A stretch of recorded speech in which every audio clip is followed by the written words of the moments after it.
የኮሪደር ልማት በነጠላ ዓላማ የሚሰራ አይደለም። ለነጠላ ጥቅምም የሚውል አይደለም። ነጠላ ፕሮጀክት አይደለም። በውስጡ ብዙ ነገሮች ያሳካ ነው።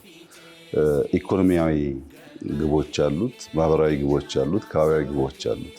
እነዚህን ግቦች በዝርዝር ማየት ለሚችል ሰው የኮሪደር ልማት ምን ያህል ድርብርብ ዓላማን ይዞ ለተነሳ ይገነዘባል። ለምሳሌ ኢኮኖሚን ብቻ ብንወስድ አንዱ በማክሮ ኢኮኖሚ ስብራት ብለን ያስቀመጥነው ስራ አጥነት ነው። ፕሮጀክት ስራ ማንኛውም ፕሮጀክት ኮሪደር ብቻ ሳይሆን ማንኛውም ፕሮጀክት ስራ ይፈጥራል። ኮሪደር ግን ስራ ብቻ ለሚፈጥረው እየተሰራም ስራ ነው። ፕሮጀክቱ ካለቀ በኋላ ተጨማሪ ስራ እድል ይፈጥራል። ኮንቲኒየስ ስለሆነ የስራ ባህሪ። ሁለተኛ ስኪል ይፈጥራል። የአዲስ አበባ የኮሪደር ዴቨሎፕመንት በጣም በርካታ ሃንዲ ኢንጂነርስ ፈጥሯል። ዩኒቨርሲቲ ገብተው ከሚያገኙት እውቀት የላቀ ፕራክቲካል እውቀት እንዲያገኙ አድርጓቸዋል። እነዚያ ወጣት ልጆች አዲስ አበባን ከሰሩ በኋላ አሁን በተለያየ የክልል ከተሞች 100% ዲዛይን ሰርተው የሚያደርጉት ግንባታ መልሶ እኛኑ ሰርፕራይዝ የሚያደርግ ነገር ይታያል። ኢኖቬሽን አለ፣ ስኪል አለ፣ ስራ ብቻ አይደለም ማለት ነው።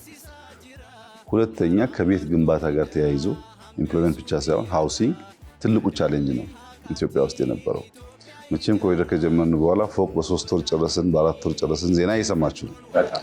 በብዙ ሺዎች ቤት እየገነባን ያለ ነው አክሮስ ዘ ካንትሪ። እነዛ ቤት ግንባታዎች የኮሪደር ልማቱ አካል ናቸው።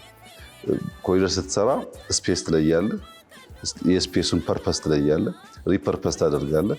ለሃውሲንግ የሚያስፈልጉ ኤሪያዎች የተለጣጠፉ ላስቲኮች ሳይሆኑ ፕሮፐር ቤቶች እንዲሆኑ ይሰራል። በመንግስትም ይሁን በግል ማለት ነው። ሃውሲንግ አለ። ሶስተኛ ፕሮፐርቲ ቫልዩ አለ። ይሄ ቢልዲንግ ከኮሪደር በፊት ያለው ዋጋና ዛሬ አንድ አይደለም። በመንገዱ፣ በመብራቱ፣ በወክወዩ፣ በኔበርሁዱ መሻሻል ምክንያት የእያንዳንዱ ፕሮፐርቲ ቫልዩ ከፍ ይላል። ማንም ሰው ደግሞ ፕሮፐርቲ ላይ ኢንቨስት የሚያደርገው በሆነ ጊዜ ትርፋማ ሆናለሁ ብሎ በማሰብ ነው። ይሄን አውድ መፍጠር በራሱ ብዙ ሰዎች ተማምነው ኢንቨስት እንዲያደርጉ ያግዛል። ከዚያ ውጪ ኮኔክቲቪቲ ታስታውስ እንደሆነ አላቅም። ከኮሪደር በፊት ከሲኤምሲ ስራ መምጣት ወይም ከስራ ሲኤምሲ መግባት ያ ሁሉም ሰው የሚያውቀው ችግር ነው። አሁን ያ ችግር እንደው ዜሮ ነው ባልልም በከፍተኛ ደረጃ ተቃሏል። አማራጭ መንገዶች ሰርተናል፣ የነበረውን ማስፍተናል፣ የእግረኛና የመኪና ለይተናል። በዚህ ምክንያት ሰው በፈጠነ ጊዜ ውስጥ ወደ ስራው ወደሚፈልገው ቦታ ይደርሳል። ይሄ አንድ የኮኔክቲቪቲ መንገድ ነው። ከዛም ባሻገር በብዙ መንገድ ሊገለጽ የሚችል የኮኔክቲቪቲ አድቫንቴጅ አለው።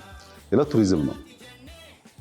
እንግዲህ እኛ ኢትዮጵያ ውስጥ እንደ ባህሪ ሆኖ ሌላ የውጭ ሰው ካልተናገረ በቀር እርስ በርስ የመደማመጥ ከውስጥ ሲነገር የመቀበል ጉዳያችን ዝቅ ያለ ነው። የዓለምን ሆነ የራሱ ጥናት የራሱ ምርምር ይፈልጋል። ግን አሁን የአዲስ አበባን ውብ መሆን መቼም የማይናገር ሰው ያለ አይመስለኝም። ከዚህ ቀደም መጥቶ ለኛ ያወራሉ። አሁን ግን ሁላችሁም ትሰሙታላችሁ፣ ሶሻል ሚዲያውም ስላለ። ያ ብቻ ግን አይደለም።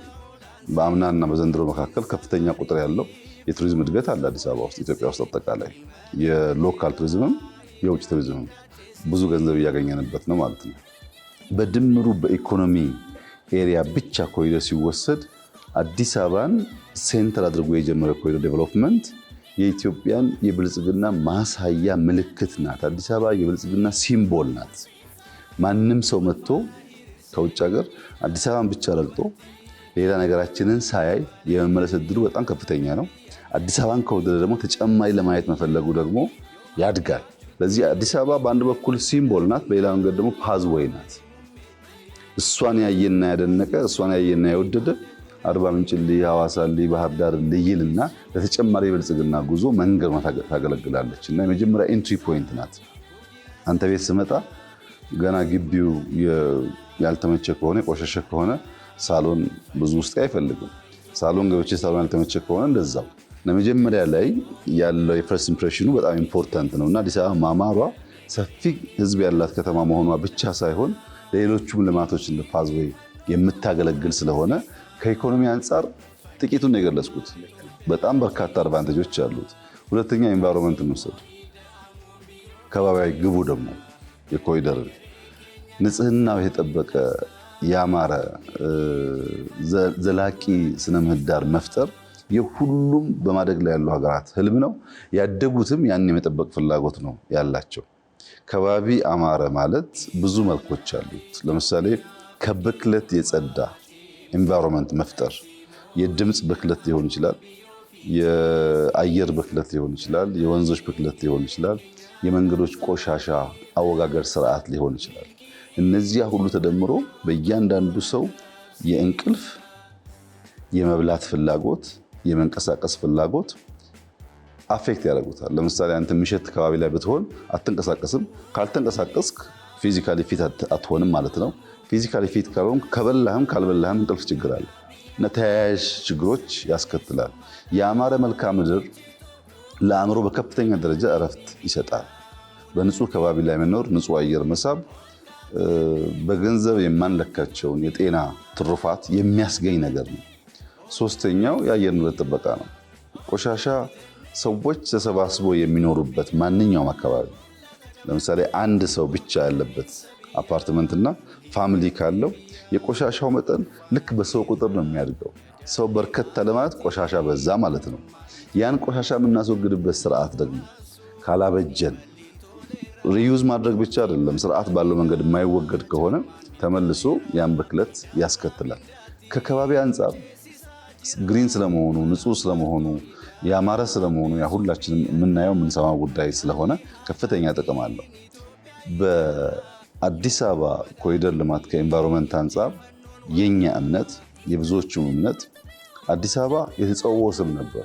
ናውን ነው የነበረው፣ አሰግድ ነው የነበረው፣ ስም ብቻ የነበረው። ዛሬ ግን ስም ብቻ አይደለም፣ ቨርብም ነው። አዲስ አበባ አብባለች፣ አዲስ አበባ ነጽታለች። የማበቧ ነገር ስሟ ብቻ ሳይሆን መገለጫዋም ሆኗል። ይህን ያመጣው የኮሪደር ልማት ነው።